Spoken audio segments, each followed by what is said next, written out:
Good morning, everyone. We could go ahead and get started. Thank you for attending to today's webinar. Today's speaker is Dr. Tim Clark. He holds a PhD in computer science from the University of Manchester, where he worked on biomedical semantics and knowledge representation. He is an assistant professor of neurology at Harvard Medical School and director of informatics at the Mass General Institute for Neurodegenerative Disease. He co-directs the Data and Statistics Core at the Massachusetts Alzheimer's Disease Research Center. His core research group is based in the Neurology Research Department of the Massachusetts General Hospital, where it works in the areas of neuroinformatics, data science, and scientific communication. If everyone could please mute your microphones unless you're asking a question. And Dr. Clark, you can go ahead and feel free to get started. Thanks, Diana. Hi, everybody. Well, we're sitting here. Everybody here is working from home today because there's a putative large storm here, although it doesn't seem that large to me. But we're supposed to get about a foot of snow. I wish I were in San Diego. This is a progress report on the data citation implementation pilot with a few discussion points at the end about sort of larger concerns or let's say more abstract concerns that come up in thinking about a really fully implemented ecosystem for data citation. So probably I should not assume that everybody knows what data citation is and why we're doing it. I'm going to give a little background, not too much. So a number of science policymakers have become, over the last decade, probably starting with the Ioannidis paper in 2005, provocatively titled "Why Most Scientific Results Are False." They've been concerned about the question of false positives in the literature, scientific reproducibility, and robustness of results. And in the biomedical domain, of course, this feeds into the whole issue of how much does it cost to develop drugs and why we're not more successful in developing effective cures for important diseases. Approximately half of the research work, the research projects in a recent study in drug development in industry were based on academic results. So that's important. So a number of science policy studies by some of these important groups recommended that, or let's say noted, that primary data is often not available to support the findings in scientific publications, and they felt it should be available both for validation of the claims and for reuse and for reuse in other studies. So, in fact, one of the big objectives of the Big Data to Knowledge program, of which bioCADDIE is a part, is to facilitate broad use of biomedical digital assets by making them discoverable, accessible, and citable. And of course, as we all know, DataMed, the bioCADDIE Data Discovery Index, is really about that. So but let's make another point is where the data is archived in a way that is relatively discoverable by the indexing tools and frameworks in DataMed, then yes, you can go to DataMed and find it.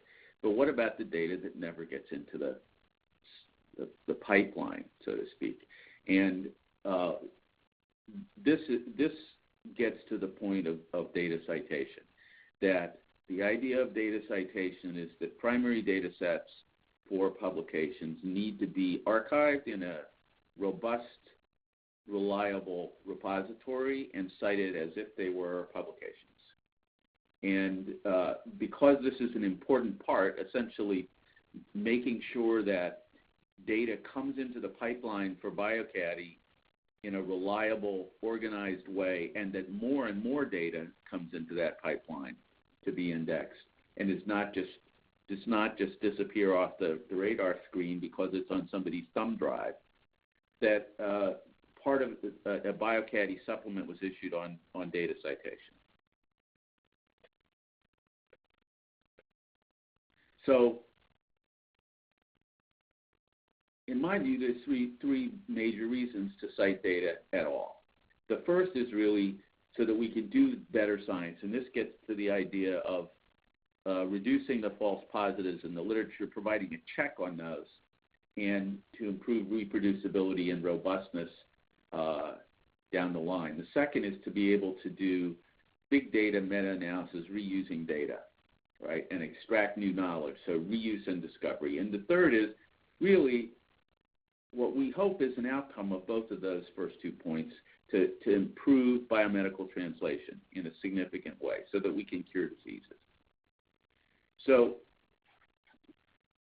going back to the science policy organizations, including the national academies, the Royal Society, CODATA, and so forth, who were concerned about this, a number of these had put together significant, and I would say weighty, research studies on how data is used, how it's made available, whether or not it makes sense to archive it and cite it and to require that, and how it should be done. But a number of these folks and a number of us involved in the Force 11 consortium were concerned that these would remain shelfware, and we organized a community project to boil these down and align their findings into a set of 8 principles, which is called the Joint Declaration of Data Citation Principles. And they've been endorsed since they were issued in 2014 by over 100 different scholarly organizations. We did in Force 11 independently, a number of people in the Force 11 consortium independently of bioCADDIE did a project in 2015 on implementation guidance for the Joint Declaration. And we thought, okay, it's great that we have these principles, but let's get a little more detailed. Don't people need some guidance about specifically how they should implement these things? So this is one of our publications that came out of that effort on how to make data sets in your repositories accessible to both humans and machines. We also had a group that worked on revising the JATS, the Journal Article Tag Suite, to support data citation. That's the XML schema that's used in PubMed, and it's an interoperability spec that many publishers use. In 2016, we decided that's still not enough, and we were able to convince the NIH and bioCADDIE that some additional money ought to be made available as part of bioCADDIE to support an actual pilot where we work through with the social participants that have to be in place to do data citation. We work through the technical and social issues in great detail, and showed that it could happen and made guidelines that would be broadly available. So those groups really consisted of publishers, repositories, identifier and metadata providers, and informaticians. So these are some of the participants in this project, in the data citation project or pilot or DCIP. And I must say we had a really tremendous response, particularly from the publishers, as you'll see. So this is a generic example, which many of you have seen a number of times. generic example, what is a data citation? It looks very much like citation of a publication, except in place of a journal type name, we have the data repository name, and we require a global persistent identifier, and we add the version or subset. So no good saying that you can get this data set in Dryad, Mazel Tov, go find it. You have to provide a resolvable, globally unique persistent identifier, and that has to be provided actually in a way that's both human accessible and machine accessible. We don't want to limit this accessibility just to people using browsers. We want to enable software agents to traverse this whole ecosystem and construct, as you're doing in DataMed, indexes. So again, I mentioned that we have a number of participants, and of course, at the end of the day, the authors are really important. But authors are scientists, and scientists have to have an incentive to do extra work beyond that required to get the publication. So there's a kind of interaction between the incentives provided by the funders, and I guess I should have mentioned funders here as well, and all these other groups. So we divided our participants into expert groups based on their role in the ecosystem. The publishers roadmap group was led by Amy Kenall, who is a global head of I believe biomedical publications, I believe, for Springer Nature, and Helena Kusine, who's in charge of the data citation work at Elsevier. So these two colleagues did a tremendous job organizing this. We held a workshop last summer at the Springer Nature campus. It did a lot of work by telecons.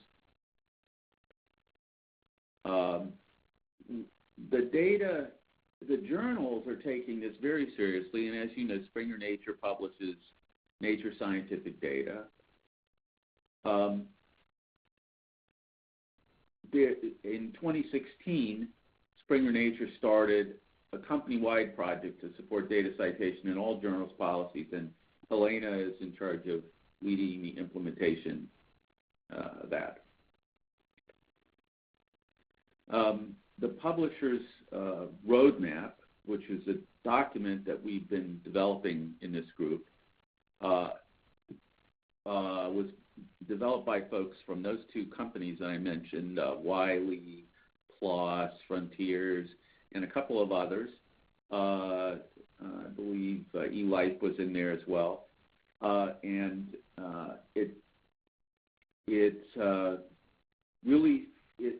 constitutes a complete end-to-end publishing workflow, starting with the author instructions and ending with how you actually publish the material. And preprint for this is out. You have the DOI for this on the screen. It's in bioRxiv.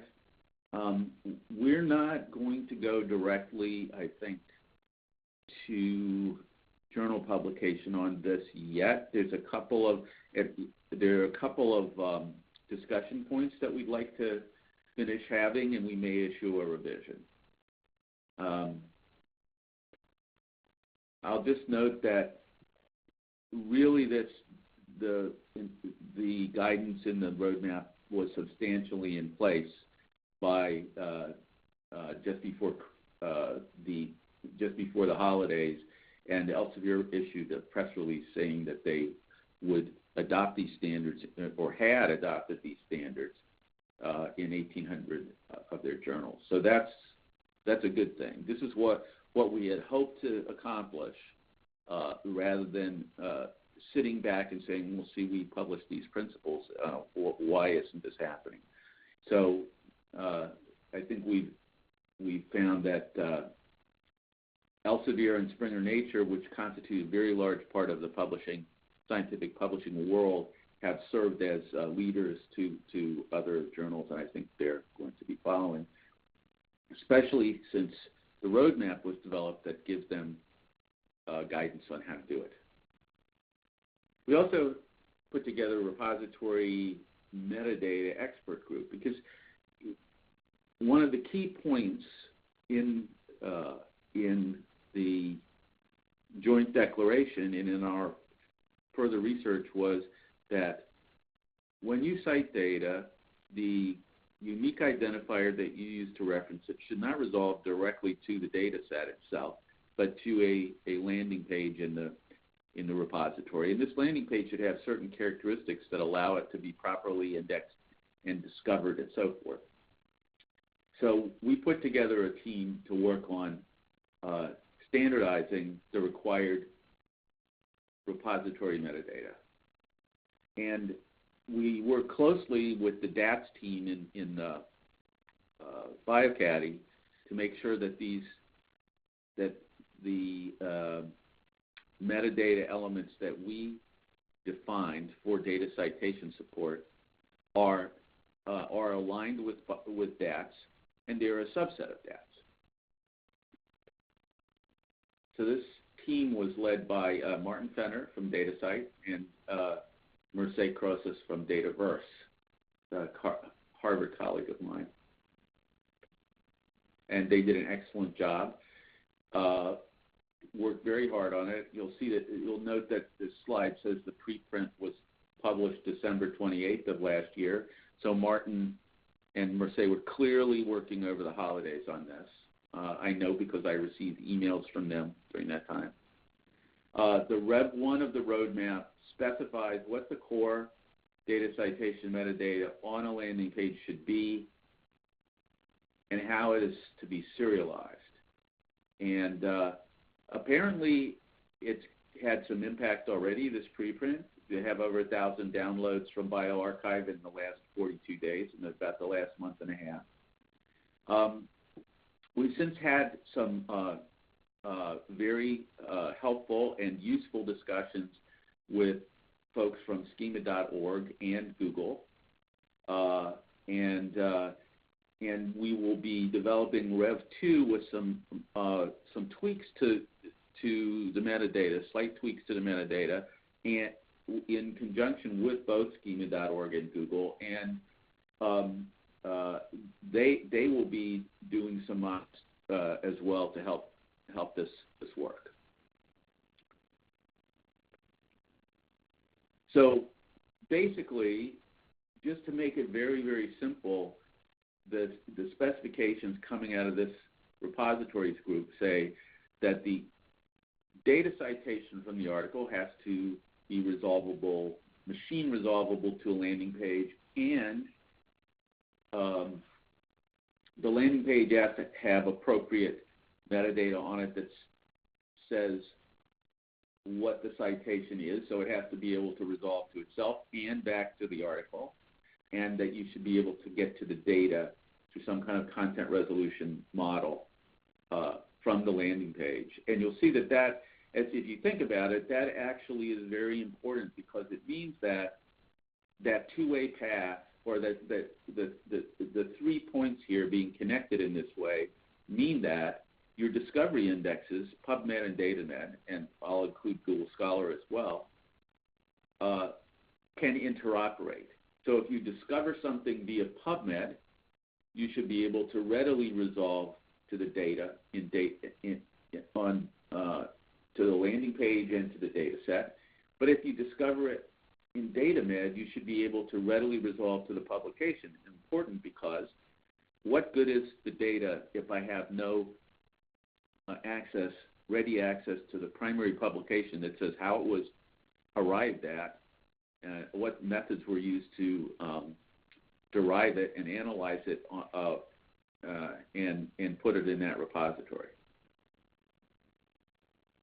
So just to give a little bit more detail on this, so the article needs to would reside in a bibliographic repository. The article contains something called the finding. The finding will be the text just prior to the citation mark. Citation mark should resolve to a data reference. which I showed you a kind of schematic of earlier, and there should be a persistent ID on the data reference that resolves to the landing page in the data repository. So these are the required elements out of in the repository metadata. And I'm not going to go through this in a great deal of detail, but it basically, this part that's absolutely required is that you must have a URL-based, unambiguous URL that is a persistent identifier that resolves to the landing page specific for that data set. And it has to be embedded in the landing page in this machine-readable format. We also recommend that the metadata, the citation metadata itself, and ideally also metadata helping with discovery, such as DAS metadata, also be embedded in that landing page, and that they should use schema.org markup in JSON-LD, and additionally provide the same metadata using HTML meta tags, because for backwards compatibility with existing reference managers. Optionally, we suggest that content negotiations should be supported so that you can optionally go get the machine-readable metadata directly and don't get stuck at the landing page. We also had organized an identifier harmonization expert group. We met last June at Harvard and conducted a lot of work, basically every 2 weeks a con call since that time. And the key players in this group, and I basically served as the chair of the group, but the key players were the California technical staff from California Digital Library, Elixir, and the EBI. And the task of this group was the following. Many biomedical repositories do not use DOIs, which are a very useful kind of persistent identifier. They typically, many of them use a kind of a query-like format, such as, PMID : and then 7 digits or 8 digits, right? And how do you make those actually resolvable? And the folks at EBI had developed some steps in that direction. We wanted to get people together across both the North American and European continents to improve their approach and to make it more than just a little project at EBI, but something that was widely supported. So we also have completed our first REV specification document for compact identifier resolution. And we have a public YAML file that specifies prefixes, provider codes, how the prefixes and provider codes and accession numbers are put together, how they resolve, and where they can be resolved. And these resolution rules have been agreed between the tech staff at CDL and EBI. So this is out in preprint as well. And really people are welcome not just to download these, but to supply any of these 3 preprints, but to supply comments. And I think that any discussion like this would be very, very useful. So basically the rules, the registry, and the recommendations here are defining what a compact identifier is, how we will allow people to specify specific providers, because we have situations where the same content, such as PDB, is provided by multiple providers, each of which adds some additional material to it. So you may want for those purposes, or simply because you're in their community and want to give them business, so to speak, that to be able to specify a specific provider, and we've now implemented that, and methods for provider default.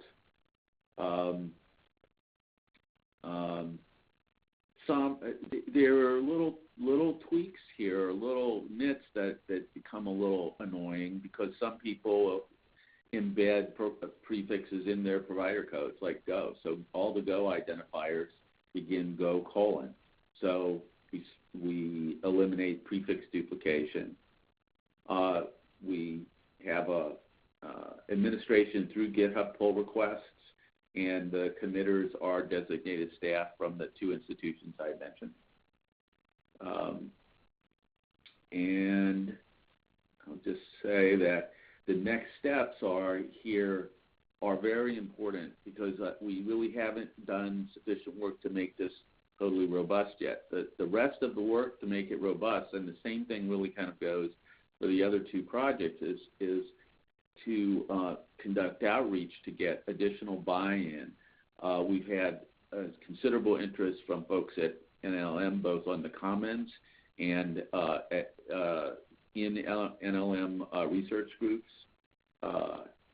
We will be working towards formal interinstitutional agreements between CDL and BI, and possibly additional institutions to support the resolution protocol. And I think I truncated a sentence here, but for extensibility, we're developing additional administration procedures so that additional prefixes outside of the biomedical world can be added for meteorological data and so forth, and different groups would be agreeing to be responsible for those. So lastly, we had an FAQ and a primer group basically in addition to these papers that we developed, which are detailed guidance, to provide summary guidance using FAQs and kind of a primer on data citation. And this team was led by Marianne Martone and Joan Starr, and they were the first to get anything out, really. But now because they were the first, now they are in the process of doing a second pass to make sure all their materials are aligned with the current roadmap and resolution documents. And we're preparing web pages that summarize all this work and present it to the community. So I have some conclusions, and then I have some additional thoughts, and then I'll take questions. Basically, we really do need to systematically archive and cite data for transparency, reproducibility, and robustness. And as I said earlier, to allow data to be reused for other than its originally designed purposes, to do meta-analysis and to discover new knowledge. Sorry. John Kunze Is not available. Record your message at the tone. When you are finished, hang up or... Hello? Okay. Hopefully I'm still on. Yes, you are. Okay, good. So we've and we think this pilot has been a really important step to promote data citation and to standardize it, so that we don't just have some horrible hairball of different standards and approaches, and that it's all very tractable to machine-based agents, software agents. what we'd ideally like to be able to have is an ecosystem that's not something that you just traverse through your browser, but that various kinds of sophisticated tools can be built to assemble and mash up and traverse this data. So we released the Rev 1 roadmaps and specs. We're continuing the outreach, discussion, and website work. Our funding with bioCADDIE runs through September, but we've applied for an additional 3 years of funding from NIH, and we should hear about that sometime in the next few months, to conduct workshops and continuing outreach around these topics. And I'm hoping that we'll get it, because I think this is really important. It could really change the ecosystem. Now, I'm going to add a couple of points here. First, I also want to thank not only all the people who participated, but our executive. These are folks who, Marianne and I co-chaired this entire project, and these folks on the executive provided a lot of guidance and help in working this through and thinking about it and structuring the program. I also want to thank somebody that's not on here, but the whole DATS group led by Susanna Sansone was extremely helpful and continues to be. So a few further thoughts and questions. What the heck is a structured argument graph, and why am I mentioning it? Well, take a step back. Scientific publications are arguments based on data and reproducible methods and materials. So what you're doing with a scientific publication is you're making some assertions that you say are true based on some data, and we should believe the data because you obtained it in a credible way and analyzed it using credible software. There actually is a large body of AI literature on formal models of arguments, and the favored representation approach is graphs, directed graphs. And there are all kinds of ways to represent these and structure these, and they can be quite formal, much more formal than even what I have here. Biomedical argument, we take a very broad view of what constitutes an assertion. It need not be a sentence. It could be an image. It could be data. The edges of the graph here in a biomedical publication are support relations, but they can be epistemically qualified to indicate how strong one believes the support is. We don't have formal reasoning. In structured argument graphs in AI, we don't have formal reasoning. There's no, for the most part, there are no proofs, formal proofs in a biomedical argument. So it's more like legal reasoning in that sense. And that's also an area that's been studied extensively in AI.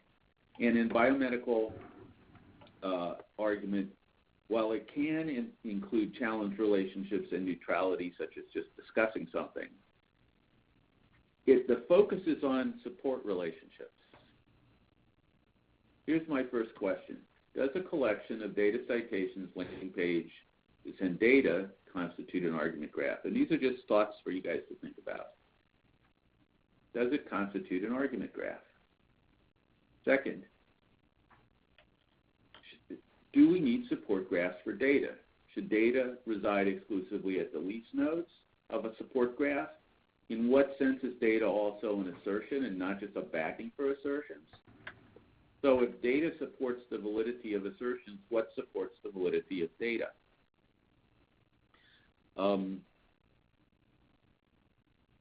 And I think that's all I wanted to say for now, and I'll open this up for questions.